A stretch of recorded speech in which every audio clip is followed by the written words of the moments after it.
Good morning children, this is your social science class. Today we are going to see about rural life and society and history.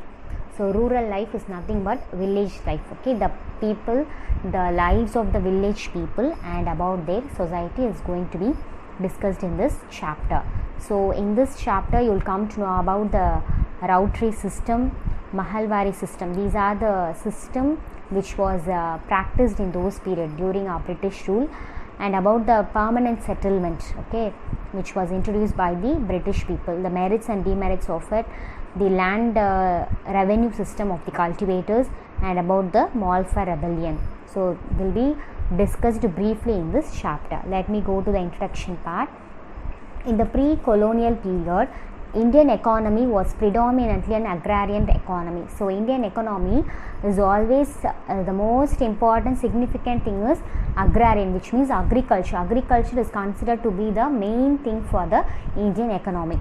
Agriculture was then the primary occupation of the people, and even industries like textiles, sugar, oil, etc. was depend on it. So all the other department has been dependent on this agricultural department. So everything like textiles, sugar, oil were always been dependent on this. So agriculture is considered to be the main thing for the Indian economy. Now we'll see about the permanent settlement. The permanent settlement is an agreement between East India Company and Bengali landlords to fix revenues. So it was an agreement between the East India Company and the Bengali landlords, okay, the landowners. It is a agreement between these two parties about the revenue, how to fix the revenues, which means the taxes. So that is called permanent settlement. So they came to a conclusion, this must be the permanent settlement, this is what they have to pay, this much amount they have to pay as a tax. So that is called permanent settlement. During the time of Lord Cornwallis, a 10-year settlement was introduced in 1793 and it was known as permanent settlement. So it is about 10 years plan. So during the time of Cornwallis, Lord Cornwallis. Now we'll see about the features of the permanent settlement. The zamindars were recognized as the owners of land as long as they paid the revenue to the East India Company regularly. So the jamins, okay, they were considered to be the owners of the land because they were paying their taxes, revenue in a very regular manner. So they are considered to be the owners of land. The zamindars acted as the agent of the government for the collection of revenue from the cultivators. So from the farmers, they were considered as the agent, intermediator to collect the revenue from the cultivators and give it to the land government, okay, British government. The amount of revenue that the zamindars had to pay to the company was firmly fixed and would not be raised under any circumstances. But the zamindars also, they have to pay some amount to the government, but this amount, it is not raised at any circumstance, at any situation. The amount was not at all raised. They gave 10 out of 11 of the revenue collected by them from the cultivator to the government. So they gave out of 11, they gave 10, if they collected 100 rupees means now 90 rupees, like that. So the revenue which should be given to the government. The zamindars would grant patta, which means the written agreements, to the ryots. The ryots became tenants since they were considered to be the tillers of the soil. So the zamindars would grant patta to the ryots, which means that to the farmers they have given the patta, okay, written document, written agreements. All judicial powers were taken away from the zamindar. So in those days the zamindar would be handling all the judgment things also, judicial activities also. So all these were taken away from them. They have to only concentrate on the cultivators. We'll see about the merits of this permanent settlement. Okay. Under this settlement, many of the wasteland and forests became cultivable lands. So under this system, when they started this system, after this only, many wastelands, something might be left without doing anything, no. So that those lands and the forest also become cultivable lands. The zamindars became the owner of the land. So the farmers and all, they were doing only the agriculture things, okay. those activities are practiced by them, but the zamindars is considered to be the owner of the land. The zamindars were made free from the responsibility of providing justice. So they were free from all the other activities which were been doing for a very long period. So they were free and just concentrate on this agriculture department only. The zamindars remained faithful to the British government. So they were very loyal to the British government. Whatever the British higher officials say him, they will be obeying for that. They will be very loyal to them. This system secured a fixed and stable income for the British government. So the British government has been getting a fixed and stable income. Okay, throughout the year or throughout the month, they were getting a fixed amount from the Indian farmers. Okay, so they lived a very secured life. So these are the merits. So all the merits were going for the British people and for the high class people like zamindars. Now we'll see about the demerits. Okay, the British government had no direct contact with the cultivators. So these British government, the people, the cultivators are only doing all sort of jobs for cultivating agriculture. They are only doing all the things, but this British government doesn't have any direct contact with the cultivators. The right of the cultivators were ignored and they were left at no mercy of the zamindars. So the rights of the cultivators, because zamindars are the intermediator, right? Cultivators, the farmers and all, they were ignored. The rights of them were ignored. Okay, they have some basic rights, so all these were being rejected and they had no mercy at all. The zamindars didn't show any mercy towards them. The peasants were almost treated as serfs, which means they were forced to work, but they are not getting that much wages. They are not getting too much salary. Whatever they do, they are not getting the exact salary, exact amount which they work, but they were treated as serfs, means they were forced to work like addict. Okay, like very forced things. Okay, like laborers, they were doing jobs in their own land. This system was made by the zamindars lethargic and luxurious. So the zamindars became very free and they started becoming very rich. Okay, this system made them to become rich, but the farmers are becoming very poor and poor. Many conflicts between the zamindars and the peasants are known in rural Bengal. So many conflicts, many quarrels, many fights between the zamindars and the peasants, in the sense farmers. Okay, they were arising in the rural Bengal. Now we'll see about the Rautwari system. Rautwari system was introduced by Thomas Munro and Captain Reed in 1820. So we'll see what happened in this system. By Rautwari system, the rights of ownership were handed over to the peasants. British government collected taxes directly from the peasants. So in this system, the rights of the ownership were handed to the peasants. The farmers, they are considered to be the real owners. They don't have any mediators between them. The British also collected taxes directly from the farmers. Okay. The revenue was based on the basis of the soil and the nature of the crop. So the tax, the amount also they fixed according to the nature of the crop, what type of crop they are cultivating. Okay, if they cultivate paddy, means yield, if it is okay, means they'll collect some amount. If the crop is something lower than that, means they'll collect the amount according to that.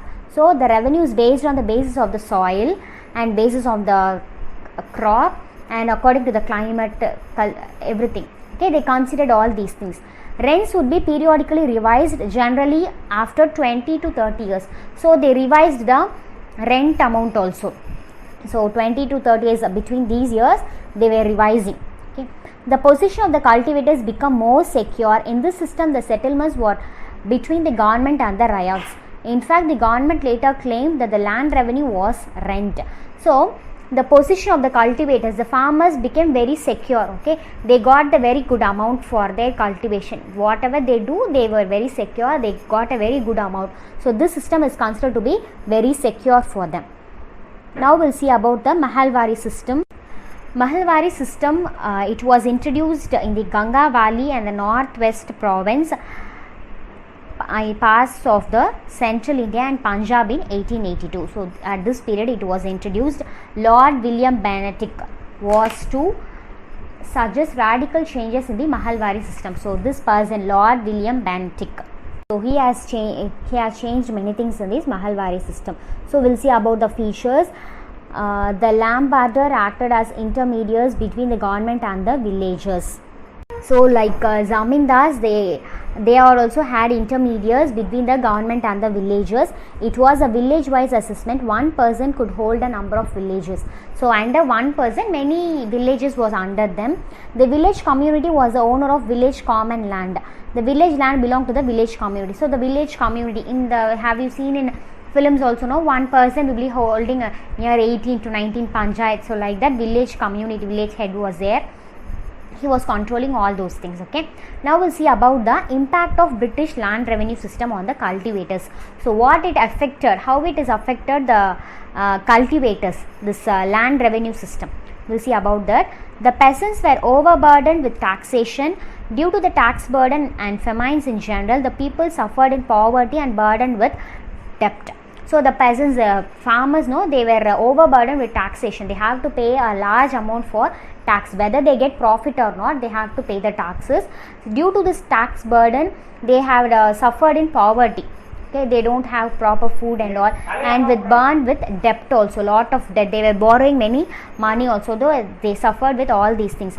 In this picture also you can see the children. So see in the front under the British police, family is coming and begging over them. They didn't get enough food. See the condition of that child. It's very lean, doesn't have proper food, doesn't have proper clothing also. So they were suffered in poverty. They were doing much work, they were doing very hard work, but the yield, the wages they get is very low. They suffered a lot without food, clothing, nothing. The zamindars, money lenders and lawyers exploited the poor peasants. So the zamindars, the money lenders, those who give money for high amount, okay, for high interest, and the lawyers all exploited, they were destroyed the poor peasants' life. Cottage industry disappeared on the account of the import of British goods, and the peasants had nothing to supplement their income. So cottage industries, even now today also we have some cottages, like if you have seen in eatables also, it will be produced by some cottage industry. So cottage industry were doing in that period also. So that is all disappeared because many British goods came from British areas, British countries. Okay, so these are impact of the land revenue. Now we'll see about the Malfa rebellion, the final thing. The Muslim Malfa peasants of Malabar was suppressed and exploited by the Hindu zamindars and British government. So the Muslim, sort of Muslim people is called Malfa. They were in Malabar, Kerala. So they were suppressed, they were controlled and exploited by the Hindu zamindars and the British government.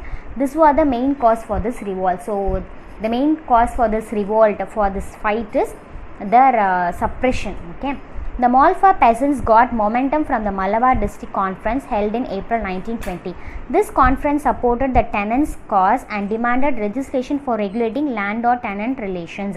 So on conference, Malabar District Conference in April 20, they got encouragement. They have to defend on their own things. Okay, so they have to struggle for, they have to fight for their freedom. Okay, so this conference made them to do that. In August 1921, the Malfa tenants rebelled against the oppressive zamindar. So they rebelled, they came against the zamindars. In the initial phase of the rebellion, Malfa peasants attacked the police station, public offences, communication and houses of the oppressive landlords and money lenders. So in the starting of the rebellion, the peasants, the farmers started attacking the police station, public offices, houses of the landlords and money lenders, everything they damaged.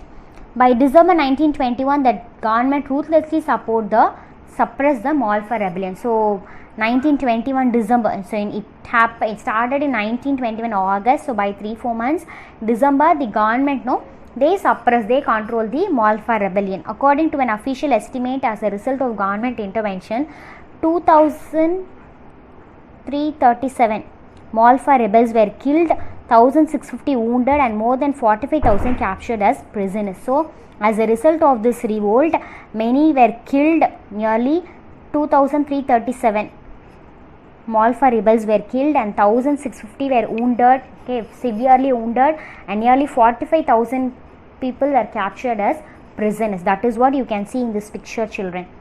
So they were all taken as prisoners. So this is about Malfa rebellion and the result of the Malfa rebellion. Okay.